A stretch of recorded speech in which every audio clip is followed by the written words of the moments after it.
Now we're going to turn to, and whenever anybody does the walk in my shoes, I remember what my mother said. My mother said, don't criticize someone unless you have walked a mile in their shoes. That way, when you do criticize them, you'll be a mile away and you'll have their shoes. So it's just a different take on the same thing. And I'm just saying that to see who's still paying attention. Come on. All right. Because we have someone very special that I want to introduce you to. You already know her, but I'm going to say introduce because this is her first RA. What a way to start. Yes, what a way to start.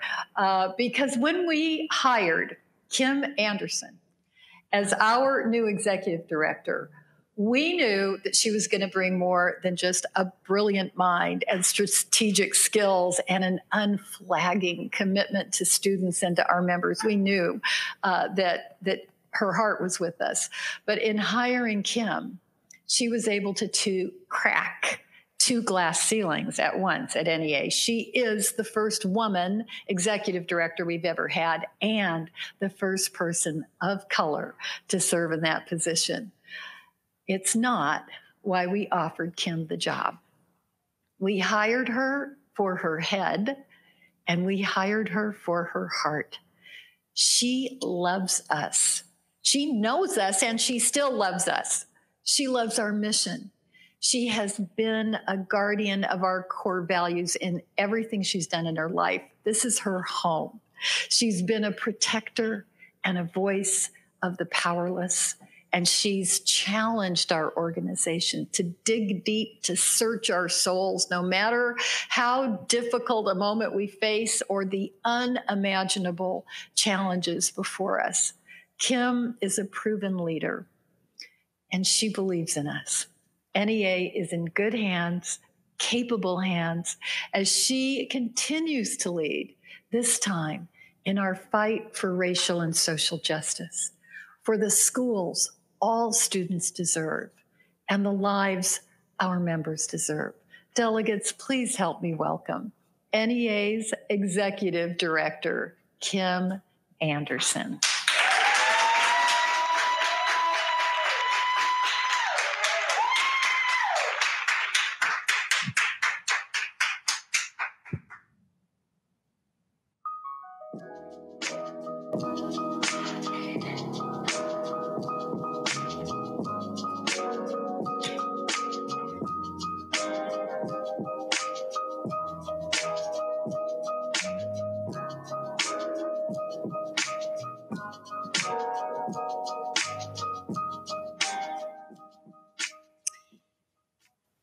Thank you, Lily.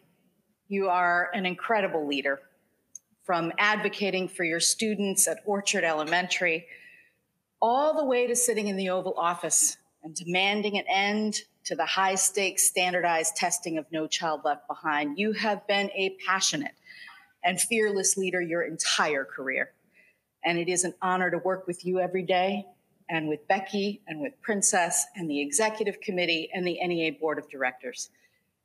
And to every RA delegate, thank you. Thank you for what you do every single day. I wish you could see and know every single one of the NEA staff. They are so talented. They are so dedicated. They are so hardworking. And on behalf of the entire staff, let me say, we believe in our mission. We believe in this union. And most important, we believe in you. I want to share a few things with you today that are part of my lived experience. As one of your former students, as a parent with 2 children of my own, and as a person of color in America. I hope you won't mind a bit of vulnerability and a bit of challenge. It comes from a place of abiding love for you and for this organization. Show up and tell the truth and ask hard questions. That's what my mom taught me, and that's what you taught me as educators. When I was in 7th grade at Thoreau Middle School in Vienna, Virginia, educators changed my life. by seeing all of me. They saw a talkative, disruptive kid in class, but they didn't refer me for a special education evaluation. They didn't send me to the principal's office. They didn't just see this awkward brown-skinned girl who was the daughter of a single mom and then jump to some conclusion that I wouldn't amount to much.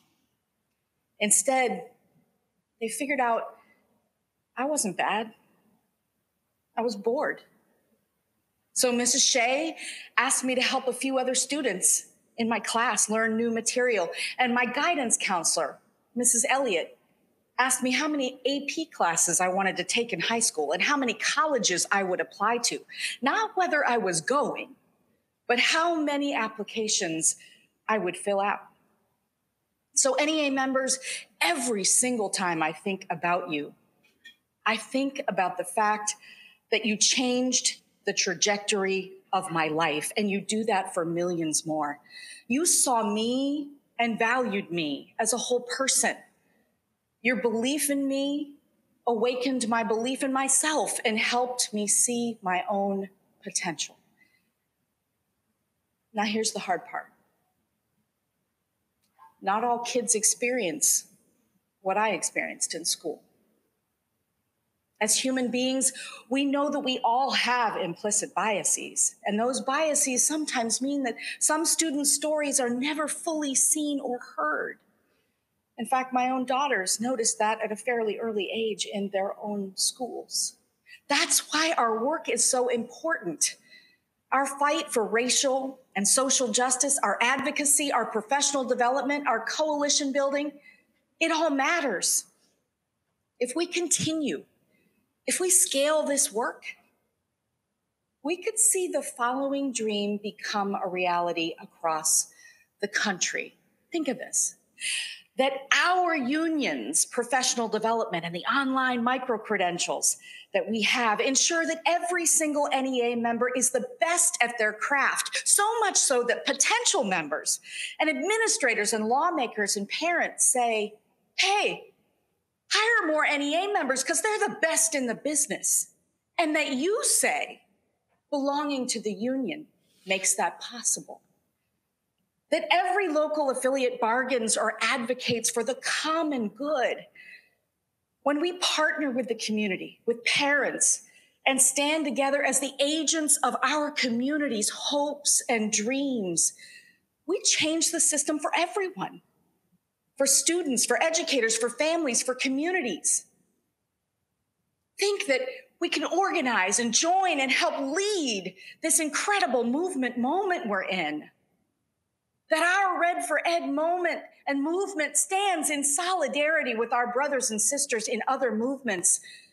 The Fight for 15, the LGBTQ movement, the Families Belong Together movement, the March for Our Lives, the climate justice movement, the Me Too movement, and yes, the Black Lives Matter movement to demand racial, social, economic, and climate justice in this country. This is the most intense, multiracial, multi-generational movement moment in this country since the 1960s. And it will take this kind of socio-political movement power to disrupt systems in this country that aren't working for the vast majority of Americans. We can make this dream a reality. Lily, what an honor it is to stand here today to mark a very important anniversary. 5 years ago today, the NEA Representative Assembly unanimously passed, under your leadership, the historic New Business Item B. That set us on a journey to take on dismantling institutional racism, which means understanding the pervasiveness of white supremacy culture and advancing racial justice in education. This isn't for show, this is real, and it's urgent, and we are on the right path. Our trainings, our programs, our campaigns, and yes, even our culture, we're working to change all of those as we learn more, as we continue our own racial justice journey.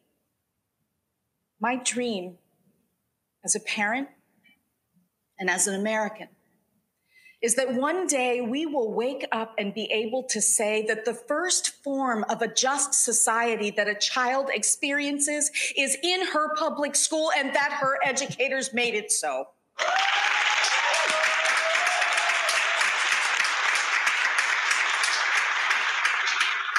Imagine that. Imagine the day when every student learns about Juneteenth and the Trail of Tears and Wong Kim Ark and Sylvia Mendez and Stonewall, and that our educators made it so. A culturally responsive and reflective curriculum that tells every student in America that they are seen and that they have agency. Imagine the day when a student no longer asks the question, why do some schools have classes in robotics and artificial intelligence and coding, and others can barely find a Bunsen burner or connect to broadband?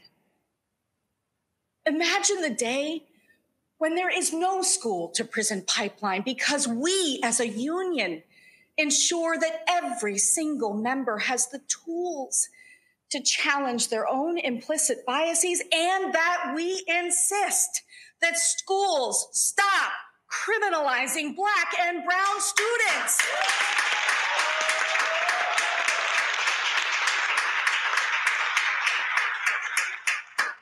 Imagine the day that we insist that our schools look more and feel more like a vibrant university than sometimes feeling like a jail. That is why our Leaders for Just Schools effort is so important. We are developing equity leaders as a part of our own union's leadership roles.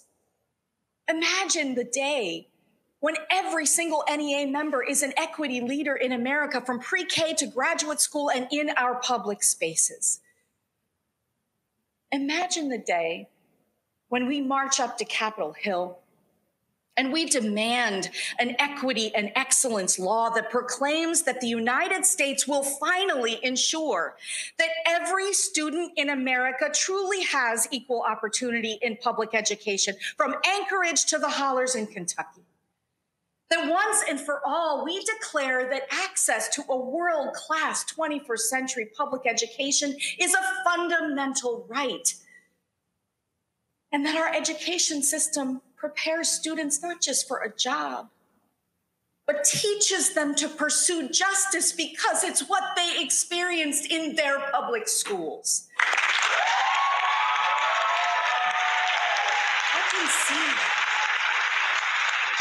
I can see that beautiful day, NEA. But getting there won't be easy. Even if we as a union lead this country to truly tackle white supremacy culture and purge anti-Blackness from the American psyche, we will still be left with at least 2 structural obstacles to forming a more perfect union. As we pursue racial and social justice, NEA, we must also pursue economic and political justice. It's no secret that we have a fundamentally rigged economy and a democracy that has been manipulated and corrupted by voter suppression, unchecked foreign interference, and corporate money.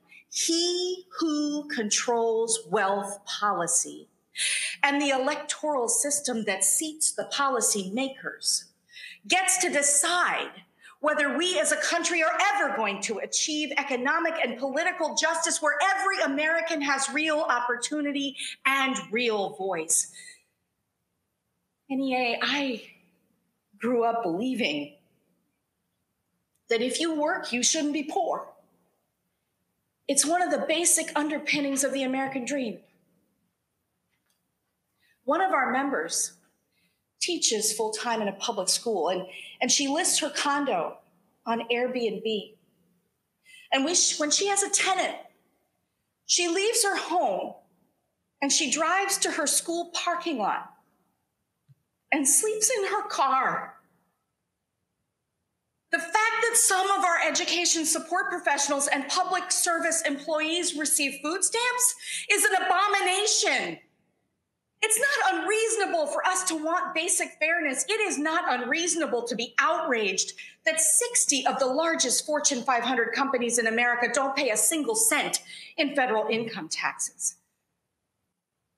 And at a time when this country is reeling from a worldwide pandemic, it's not unreasonable to expect our federal government to act. This country is grappling with an economic crisis that has been caused by a president who has failed to act swiftly to protect us from a deadly health crisis.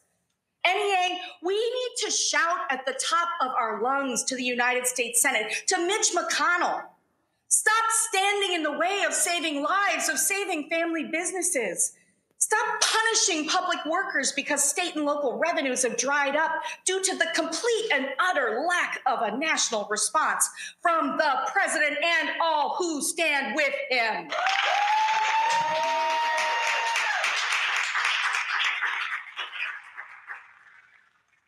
NEA members, I want you to write something down. Go to NEA.org/COVID action to raise your voice. Raise it now about what students and educators and communities need. We need the help now. But don't stop there. We know the path to recovery and to justice runs through the ballot box. So NEA members, I want you to write another thing down. I want you to go to strongpublicschools.org and make sure you're registered to vote. Please do not take that for granted. We know what Brian Kemp did to Stacey Abrams. He's probably verging voter rolls right now. Make sure you're registered. And then volunteer. Take action. Help us make sure that people can vote safely this year. NEA, I don't know if you remember this, but in 2018, nearly 1,000 educators were elected to public office. Could that be you? If you know how to raise your voice and share your expertise, you know how to run for office. See educators run, see educators win, and see public education transform. This union trained you, and we will help you win, and we will help you lead.